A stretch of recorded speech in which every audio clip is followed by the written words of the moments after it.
வணக்கம்,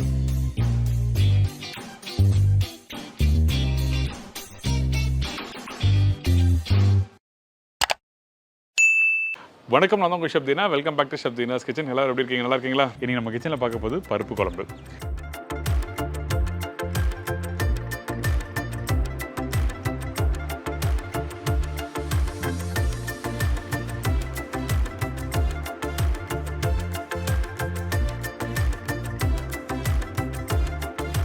இதோட கோலா உருண்டை.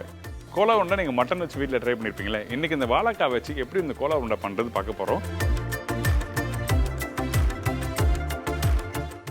பருப்பு குழம்புக்கு தேவையான பொருட்கள்: பருப்பு 1 கப்பு, பாசிப்பருப்பு 1/4 கப்பு, வெங்காயம் 2 நம்பர், தக்காளி 4 நம்பர், காய்ந்த மிளகாய் 6லேருந்து 8 நம்பர், பூண்டு 15லேருந்து 18 பல்லு, பெருங்காயம் 1/4 டீஸ்பூன், மஞ்சத்தூள் 1/2 டீஸ்பூன், சில்லி பவுடர் 1/4 டீஸ்பூன், தனியா பவுடர் 1 டீஸ்பூன், கருவேப்பிலை தேவையான அளவு, கொத்தமல்லி தேவையான அளவு, கடுகு 1/4 டீஸ்பூன், சீரகம் 1/4 டீஸ்பூன், உப்பு 2 டேஸ்ட், ஆயில் குக் பண்ணுறதுக்கு தேவையான அளவு, கீ 3 டேபிள் ஸ்பூன். இதாங்க இந்த ரெசிபிக்கு தேவையான பொருட்கள். இப்போ ஃபஸ்ட்டு நம்ம என்ன பண்ணுறோன்னா, இந்த பருப்பு நல்லா வேக வைக்க போகிறோம். அதனால் இந்த பருப்பு நல்லா வாஷ் பண்ணி ஊற வச்ச பருப்பை குக்கரில் போடுறோம்.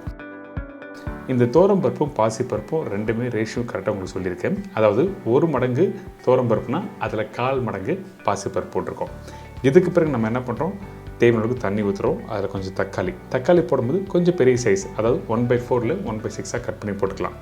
அதுக்கு பிறகு கொஞ்சம் கருவேப்பிலை, மஞ்சத்தூள், chilli powder 1/4 teaspoon chilli powder சொல்லியிருக்கேன். அதில் 1/4 டீஸ்பூன் சில்லி பவுடர் இந்த இடத்துல யூஸ் பண்ணியிருக்கோம். இதெல்லாம் போட்ட பிறகு குக்கரை நல்லா க்ளோஸ் பண்ணி நல்லா வேக வச்சு எடுத்துருங்க. நீங்கள் நார்மலாக வேக வைப்பீங்கள அதே பக்குவத்தில் நல்லா வேக வச்சுருக்கணும்.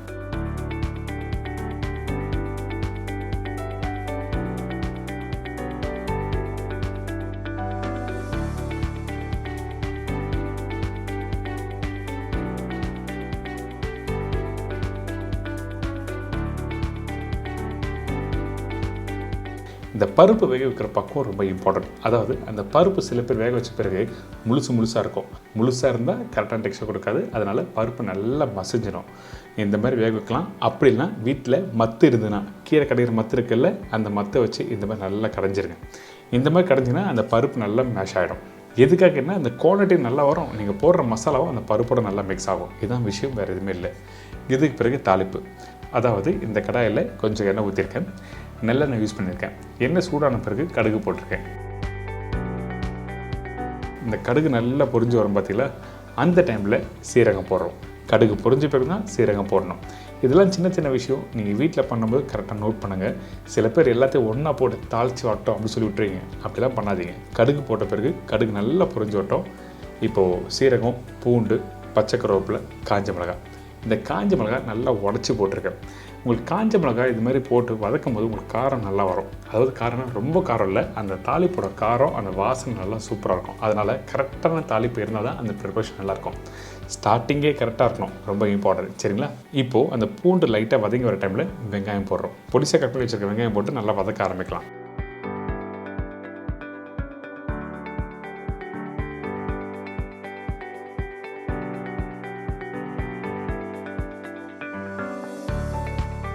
இந்த வெங்காயம் கொஞ்சம் லைட்டாக வதங்கி வர டைமில் தக்காளி போட்டிருக்கேன்.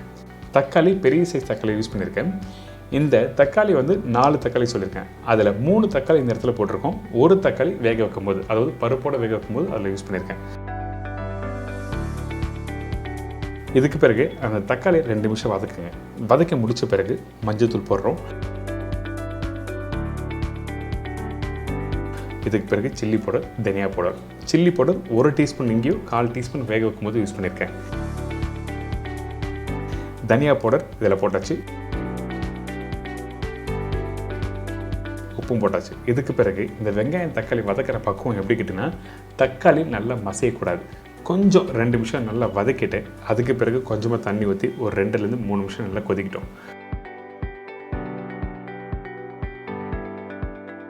அதே டைமில் கொஞ்சம் பெருங்காயம் போட்டிருக்கேன். திருப்பி சொல்கிறேன், தக்காளி மேஷ் ஆகக்கூடாது. அப்படி தக்காளி மேஷ் ஆனால் உங்களுக்கு கிரேவியோட டெக்ஸ்சர் மாறும். நீங்கள் இந்த டால் ப்ரிப்பரேஷன் முடித்த பிறகு, அதாவது இந்த குழம்பு ப்ரிப்பரேஷன் முடித்த பிறகு தக்காளி அப்படியே முழுசு அங்கங்கே தெரியும். அதில் கொத்தமல்லி போடும்போது அந்த பருப்போடு சேர்த்து சாப்பிடும்போது சூப்பராக இருக்கும். அதனால தான் தக்காளி மேஷ் ஆகக்கூடாது சொல்கிறேன். இதுக்கு பிறகு வேக வச்ச துவரம்பருப்பும் பாசிப்பருப்பும் இதில் ஊற்றி நல்லா மிக்ஸ் பண்ணுறோம்.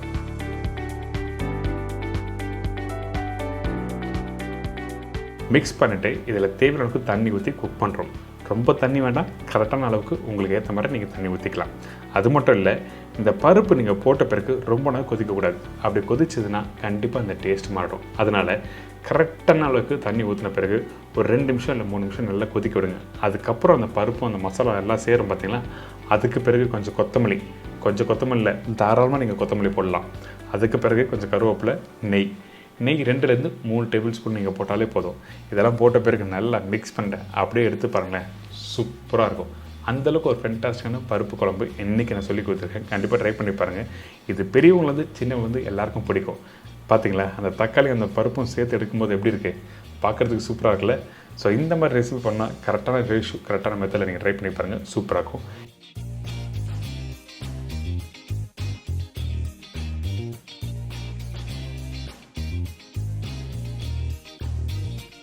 இதை தொடர்ந்து வாழைக்காய் வச்சு எப்படி இந்த கோலா உருண்டை பண்ணுறது பார்க்க போகிறோம்.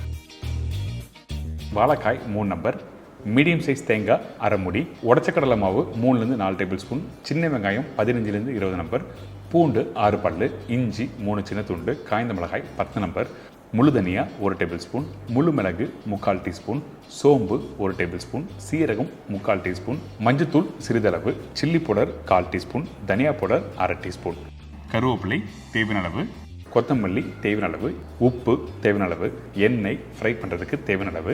இதாங்க இந்த ரெசிபிக்கு தேவையான பொருட்கள். இந்த கோலா உருண்டை பண்ணுறதுக்கு நம்ம என்ன பண்ணுறோன்னா 3 வாழைக்காய் எடுத்துருக்கேன். நார்மலாக வாழைக்காய் வந்து பாயில் பண்ணி பண்ணுவாங்க. என்னோட சஜஷன் பாயில் பண்ணாமல் நம்ம என்ன பண்ணுறோன்னா இந்த மாதிரி 1/2 கட் பண்ணிவிட்டு அதுக்கப்புறம் ஸ்டீம் பண்ணி பண்ண போகிறோம். மேல் பகுதியும் கீழ் பகுதியும் கட் பண்ணிவிட்டு இந்த மாதிரி 1/2 கட் பண்ணி ஸ்டீம் பண்ணுங்கள். எதுக்காக இந்த மாதிரி ஸ்டீம் பண்ணி பண்ணுறக்கிட்டனா, நீங்கள் டேரெக்டாக பாயில் பண்ணி பண்ணினா கலர் மாற ஆரம்பிச்சிடும். கலர் மாறாமல் இருக்கிறதுக்காக நம்ம என்ன பண்ணுறோம், இந்த மாதிரி தோலோட ஸ்டீம் பண்ணுறோம். இதுக்கப்புறம் 1 by 1 இந்த ஸ்டீமரில் வச்சு கரெக்டாக ஒரு 5லேருந்து 10 நிமிஷம் டைம் விட்டு நீங்கள் எடுத்திங்கன்னா இந்த வாழைக்காய் நல்லா வெந்திருக்கும். அதுக்கு பிறகு பார்த்தீங்கன்னா இந்த வாழைக்காய் கொஞ்சம் சூடு ஆறின பிறகு இந்த மாதிரி எடுத்து கையில் நீங்கள் பீல் பண்ண ஆரம்பிச்சுக்கலாம். இப்போ ஈஸியாகவும் இருக்கும் பீல் பண்ணுறதுக்கு. அது மட்டும் இல்லை, அந்த வாழைக்காயில் இருக்க அந்த நாரும் இருக்காது. இதுக்கு பிறகு நம்ம என்ன பண்ணுறோம், மசாலா ரெடி பண்ண போகிறோம். கொஞ்சம் எண்ணெய், இந்த எண்ணெய் சூடான பிறகு நம்மக்கிட்ட இருக்க இந்த சோம்பு போட்டிருக்கேன். இந்த ரெசிபிக்கு சோம்பு ரொம்ப முக்கியம். அந்த சோம்போட ஃப்ளேவர் அதிகமாக இருக்கணும், அதனால் 1 டேபிள் ஸ்பூன் போட்டிருக்கேன். இதுக்கப்புறம் சீரகம், முழு மிளகு. இந்த மிளகு எப்போவுமே வந்து இந்த மாதிரி ரெசிபிக்கு அதிகமாக வேண்டாம். அப்படி போட்டால் உங்களுக்கு அந்த மிளகுத்தூளோட ஸ்பைசஸ் அதிகமாகிடும், மற்ற ஸ்பைஸோட அளவு வந்து கம்மியாகிடும். இதுக்கப்புறம் காஞ்ச மிளகாய், பச்சை கருவேப்பிலை இதெல்லாம் போட்ட பிறகு சின்ன வெங்காயம். இந்த இடத்துல நிறைய பேர் என்ன பண்ணால் பெரிய வெங்காயத்தை ரஃபாக கட் பண்ணிட்டு போடுவாங்க. ஆனால் சின்ன வெங்காயம் தான் டேஸ்ட் நல்லா எடுத்து கொடுக்கும். இதுக்கப்புறம் கொஞ்சம் பூண்டு, அதுக்கப்புறம் இஞ்சி, பச்சை மிளகாய் 3லேருந்து 4 நம்பர் போடலாம். காரத்துக்கு ஏற்ற மாதிரி நீங்கள் போட்டுக்கலாம். இந்த தேங்காய் போட்ட பிறகு நல்லா வதக்க ஆரம்பிக்கிறோம். அதிகபட்சம் ஒரு 2 நிமிஷம் இந்த மாதிரி நல்லா வதக்கிட்டு அந்த தேங்காயோட அந்த பச்சை வாசனை, அதுக்கப்புறம் அந்த தேங்காயில் இருக்க ஈரத்தன்மை போகணும். இதுக்கு பிறகு நம்ம என்ன பண்ணுறோம், 1 டேபிள் ஸ்பூன் முழு தனியா,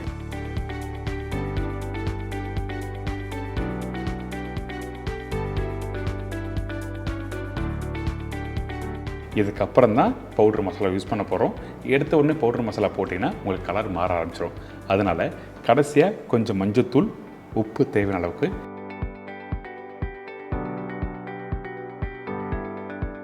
இதுக்கப்புறம் மிளகாய் பவுடர், தனியாத்தூள். எதுக்காக இந்த இடத்துல உப்பு போட்டுன்னு கேட்டிங்கன்னா, உப்பு கொஞ்சம் போட்டால் தான் அந்த காரத்தோட அளவும் தெரிய வரும்.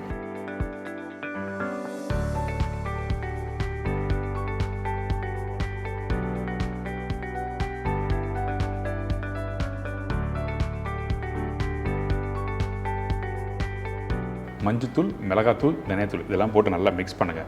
அதே டைமில் கொஞ்சம் கொத்தமல்லி போட்டு எடுத்திங்கன்னா இந்த மாதிரி நல்லா ரெடியாக இருக்கும் இந்த மசாலா.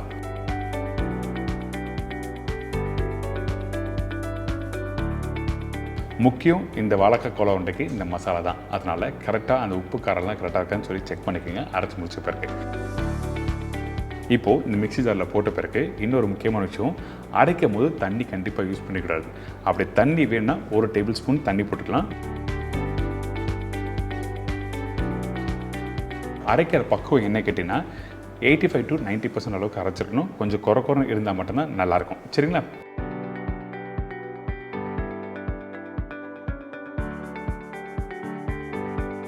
இதுக்கு பிறகு நம்ம என்ன பண்ணுறோம், அந்த வாழைக்காய் ஏற்கனவே ஸ்டீம் பண்ணி வச்சுருக்கோம் பார்த்தீங்களா, அந்த வாழைக்காவை தோல் எடுத்துகிட்டு இந்த மாதிரி மேஷ் பண்ண ஆரம்பிங்க. ரொம்ப மேஷ் பண்ணக்கூடாது. இந்த மாதிரி கொஞ்சம் முழுசாக அங்கங்கே 1 2 இருந்தால் நல்லாயிருக்கும்.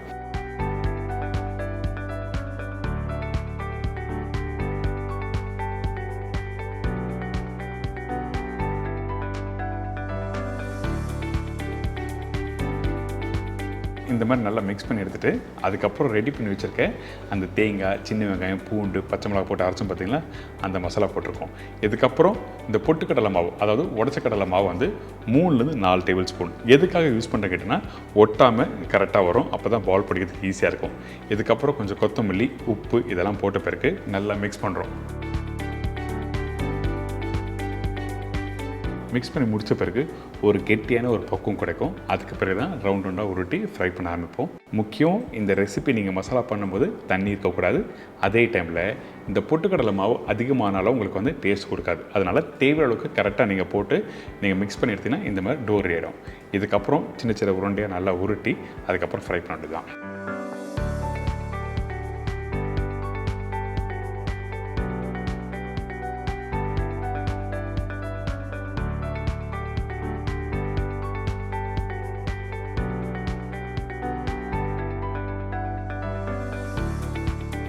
இதுக்கப்புறம் எண்ணெய் சூடாக இருக்குது.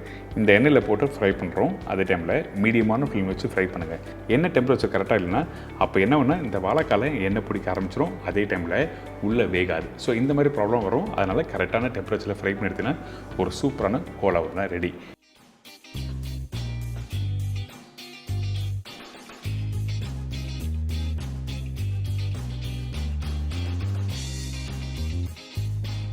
இன்றைக்கி நம்ம கிச்சனில் இந்த வாழைக்காய் வச்சு எப்படி கோலா உருண்டை பண்ணுறது சொல்லி உங்களுக்கு எல்லாம் தெரிஞ்சிருக்கும். கண்டிப்பாக ட்ரை பண்ணி பாருங்கள். என்ஜாய் பண்ணுங்கள்.